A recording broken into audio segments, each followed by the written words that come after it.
Hello, everybody, and welcome back to Moms Like Me, powered by SupportNow. I am so excited for our next guest, who I've met through good old Instagram.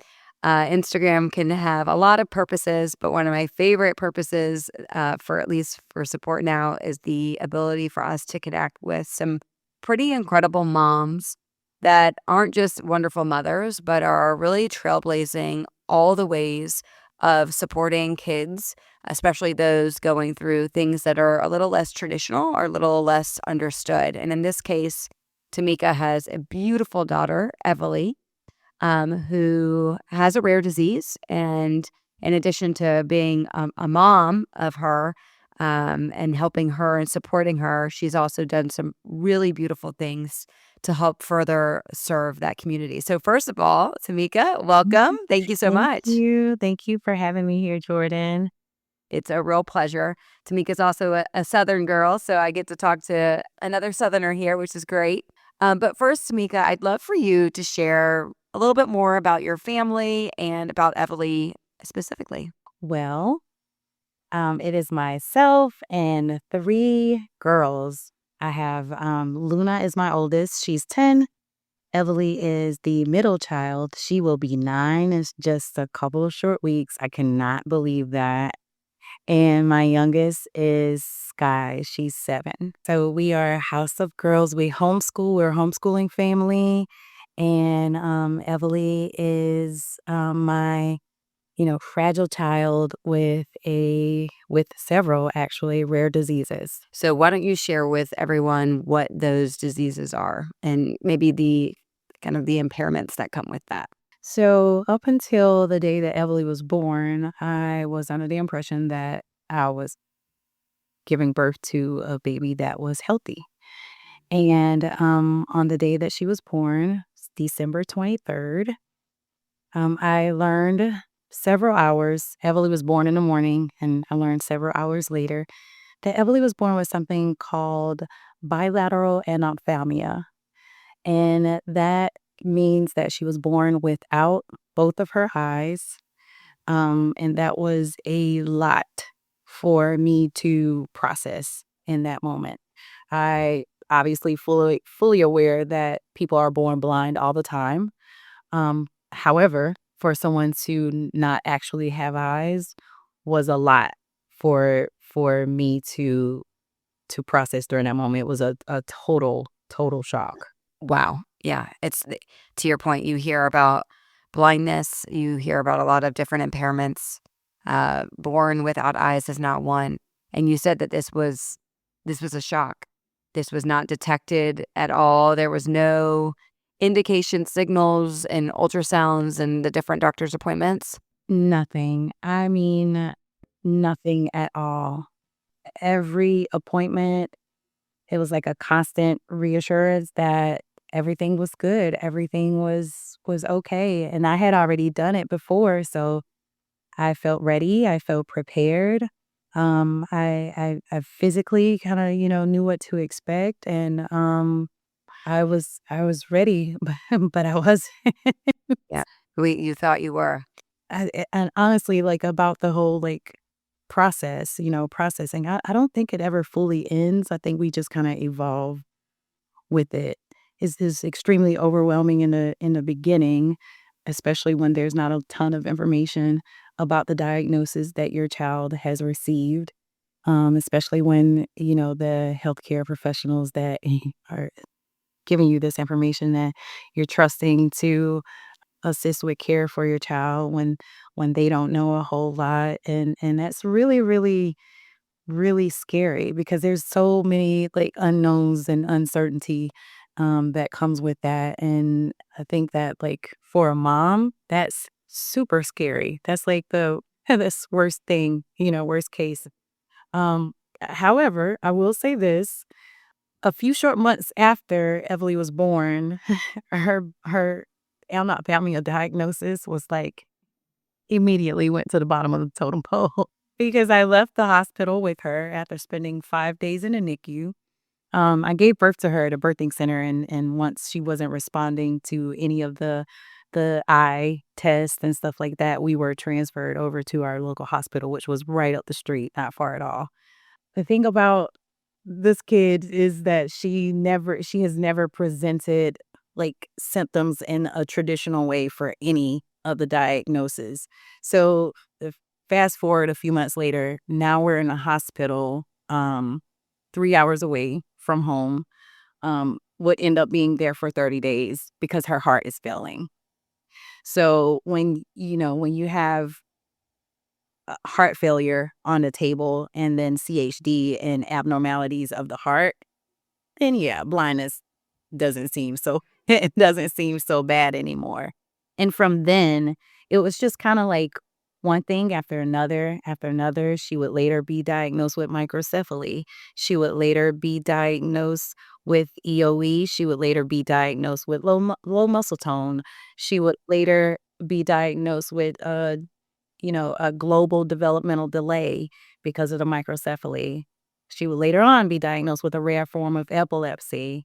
Um, Later on, every single year she's turning 9, and every single year it's been another piece to the puzzle. I feel like I've learned something about her each year, and it's just like I said, all the unknowns. There's no handbook, and like not only is there's no handbook, but like the professionals aren't even really able to help you in a way that you need to help. Like, as far as, like, a genetic diagnosis for her, she's still undiagnosed. So her diagnosis is unknown. So it's kinda like you're walking through this dark tunnel, and, you don't really know, what's ahead of you. So Tameka, to be direct, it sounds very lonely. it's extremely isolating because of its rare, the rareness. There's nobody in our neighborhoods that are or in our communities that are saying, "Yeah, I can tell you this," or "I've gone through this. Oh, yeah, my child was born with anophthalmia. Oh, yeah, my child, was born with this rare disease." And that's where it really, really, really the isolation can really take over, because not only is it isolating on the side of when you have a child with medical complexities. It's isolating because you have to be away from everything and everyone to keep them safe and to keep them alive. But it's also isolating from a mental aspect as well, because no one really knows all the things that you're going through.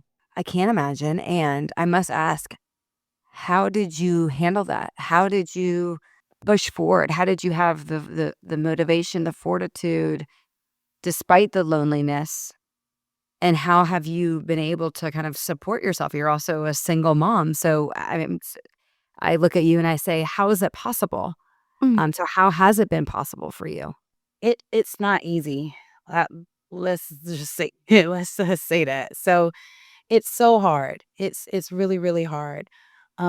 However, you you find it in you for your children. You find what you need inside. In the first 5 years of Emily's life, a lot of it is, a lot of that is a blur, to be honest, because you're just before I was able to process one thing, something else was happening, process one thing and something else was happening. So, that is kinda how and why I began to create the community for moms like me, for families that look like my family, because it is isolating. And in the world of rare disease, you might not always necessarily find other families that has the same diagnoses as your children, but the struggle is the same, the fears are the same, the loneliness is the same, the isolation is the same. We all go through the same struggles, the anxiety, the PTSD, the depression, all of that is is the same. So you find the will, you find the strength, you find fight within you for your child because your child is depending on you to show up every single day. Yeah, I mean, it's a great point. It's you don't have to have the exact diagnosis. You have to understand the mindset and the lifestyle. And they do. And other families with I haven't met, you know, other families that have a umbrella of diagnosis that look like Emily's, but I have been fortunate enough to connect with and build a community with other families who understands all the struggles that come with having children diagnosed with rare diseases and know how frustrating it is to not be able to, kind of lean in always when it comes down to healthcare professionals. So I've learned more from other medical moms whose children are much older than Evely, than I have from any hospital textbook or whatever, regarding her diagnoses because they're actually living it every single day. Yeah, and no one's advocating for your kid more than a parent, more than a mom. So as many as much as the professionals might know more things academically, no one will fight like someone like yourself because it's your kid. Absolutely. The other thing you said that really struck a chord with me because I think it's forgotten and it's important. You know what you describe. I think everyone got a taste of in COVID, right? Everyone got a taste of what your everyday has looked like since she was born. So in some ways, COVID was the great equalizer for all people that now everyone understands what it's like to have to be careful and cautious and Mhm. aware of your proximity towards medically fragile children or elderly, things of that sort. And that is your everyday, regardless of a pandemic. Honestly, the COVID year was there were so many things that I realized that year. I think that was the year that I realized and was faced with the fact that my life is a pandemic. So, because COVID happens and then all of these things are in place and nothing about my life changes. So many people are going through all of the things that came with COVID and it's causing all of these issues and whether it's mental, whether it was plans, whatever it was that they had, going on that they couldn't have. It was just like this whole pandemic happened around the world and my life never changed. That had to be so profound for you. It really was. That's because by this time, by 2020, Emily is 5. So it was like, wow. Like it really was one of the most profound things. And I truly think that because of that, that's where like the healing journey for within me was really able to start because I had to say, okay, this is my life. This is what it looks like no matter what's going on in the world or not. So I have to surrender to what is and I have to accept what is, and I have to meet my child exactly where she is. And in order for me to be able to have these little moments where we celebrate these little I like to call them inch stones, to celebrate these moments, I have to surrender. So you asked how I did it. Like that was it. It was the realization. It was realizing, not just realizing and accepting that this is my life. I want to stop you there though, because I think a lot of people rush to get to acceptance, right? And that journey to get there is very hard. And I also think that a lot of people can fool themselves into thinking that they have accepted their reality. So I want to like sit there for a second because acceptance is hard. My guess is you've given up a great deal of what you thought your life would look like. Oh yeah. And so I want you to talk about that because I think that's really healthy for people to say because you almost have to acknowledge the all the things that you are maybe no longer able to do. Now that doesn't mean other things don't evolve. So talk to me about that part of it? Grief. So here we go. Grief is a major part of this journey. It settles in, and it doesn't go anywhere. And when it comes down to acceptance, you don't just get to reach acceptance and then that's it. No, it is a conscious decision that you have to do over and over. It is something that you have to surrender time and time and time again because you grieve the life that you thought you would have. You envision a family that you thought you would have. I know what I thought my family would look like. I know what I thought I'd be able to do with my children. So even though I fiercely love the life that we have because there's so much beauty in this journey, I think that, any moms that are feeling that it's okay to admit that it's not what you imagined.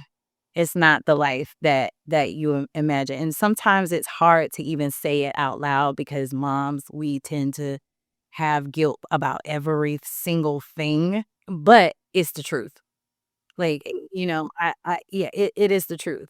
I never envisioned, having a child that was disabled, having a child that was non-speaking, having a child that was medically fragile, having a child that we spend, more time in hospitals than anything.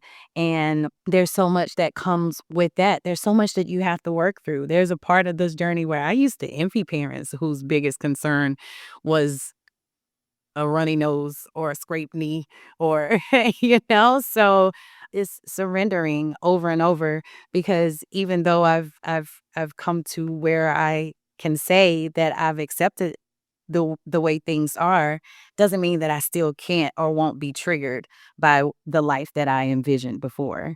I think the medically fragile world, the medical mamas, for instance, it's such a tight knit community. And part of why it's a tight knit community is, of course, the numbers. Like the numbers are, it's just less probable that people will have those things. And I'm really curious to know from your perspective, what are the things that people can do for not just, children like Everly, but also moms like you? What are the things that are actually helpful to you that supporters can know with confidence that they're doing something meaningful? Listening, you know, is is great. We'll start there. So sometimes medical moms just need to vent about certain things. We're not necessarily wanting you to have an answer. We don't want you to have a solution. We just want to be able to get this out and just release it, so to speak, so that you can move on. Um Practical help. Um Meals are so underrated. Some of the biggest things, so the mental load that a medical mom has, so moms already have an insane mental load, and then now you throw in appointments and therapies and medications and research and, any developmental things that you're trying to keep up with or keep track of. Whether you're tracking if you have a child that, uses a G tube, you're constantly monitoring and counting calories and all of these things.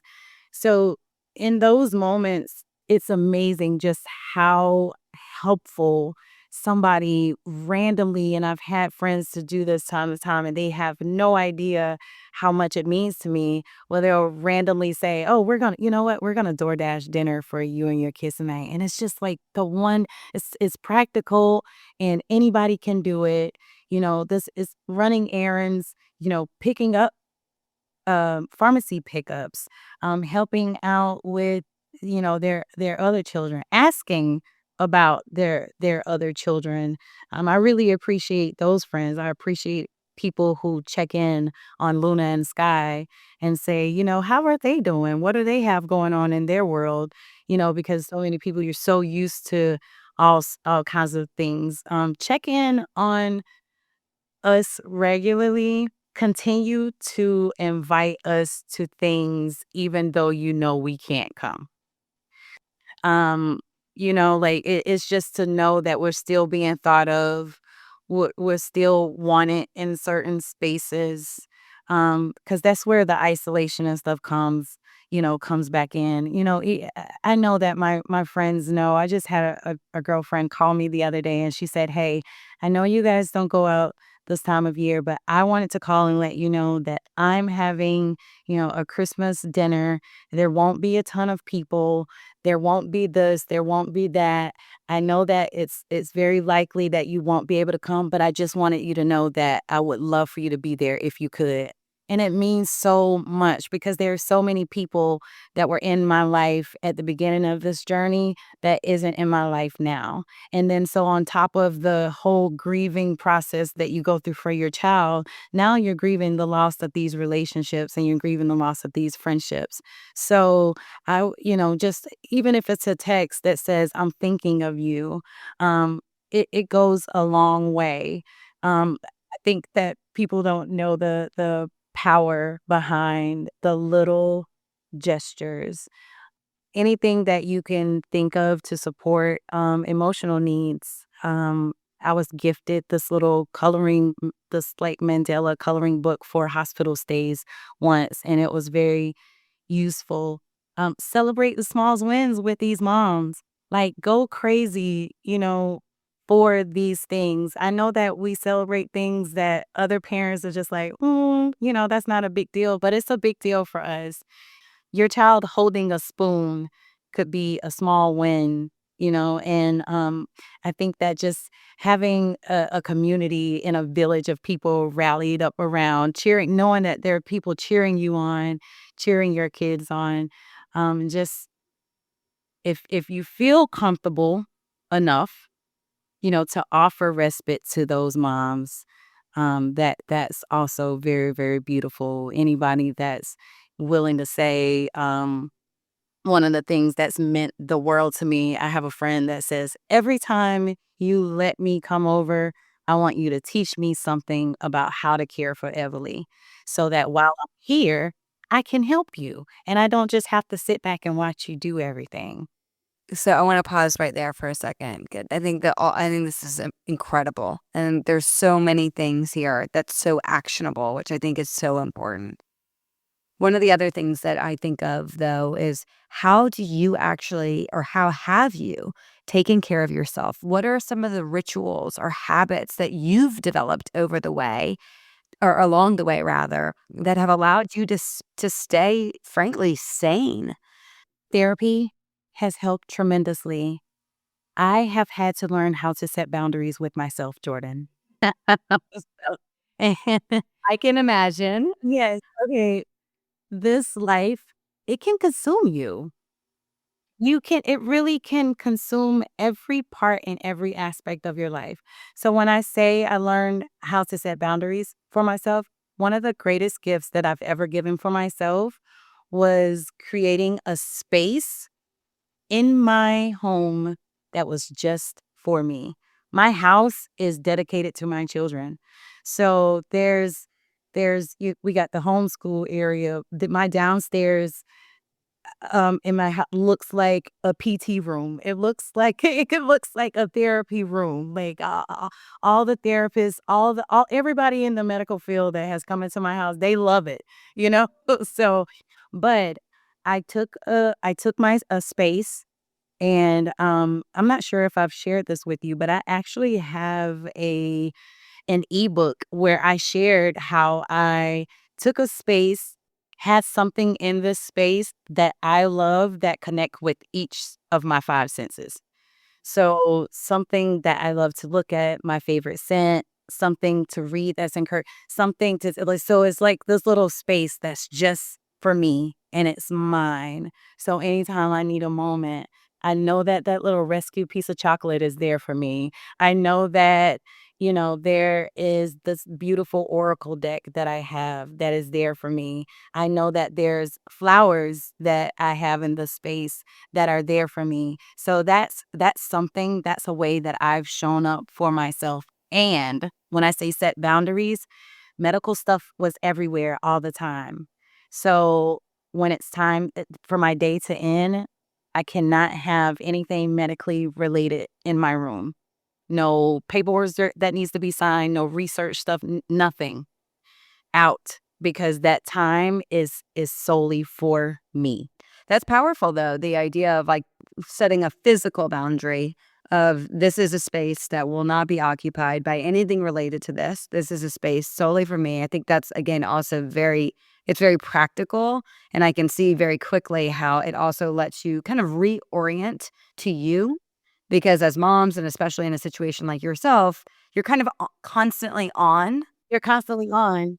And there's so many times that you need something in a moment that I can't get a therapist. I can't go out and get a massage right now. My kid needs me. I can't go out for a walk or a run or a bike ride or whatever because my kid needs me. I can't do this. I can't do anything outside the house. This is a way that I can show up for myself even when I can't get out of the situation, even when I can't get away.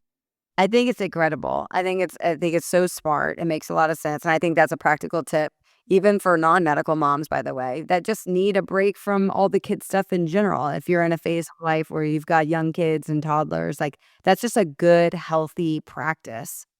And I smirk only because you talk about setting boundaries, yet you're a single mom, you've got 3 little girls, you're homeschooling. In your spare time, you decided to spin up a nonprofit. So you really are incredible, and I would love for you to share more about your organization. Through Emily's eyes, you know, so through Emily's eyes, we serve families that look just like ours, families who have kids on rare medical journeys. And, I think one of the things, that makes us so unique is that obviously, I have the cheat codes. I know exactly what the needs are because I'm in it. So I know how to serve and show up for families like mine because I'm in it. And we serve the entire family. We really hone in on mental and emotional well-being of the entire family. So there's 3 programs with Through Everly's Eyes. And initially it started out as advocacy.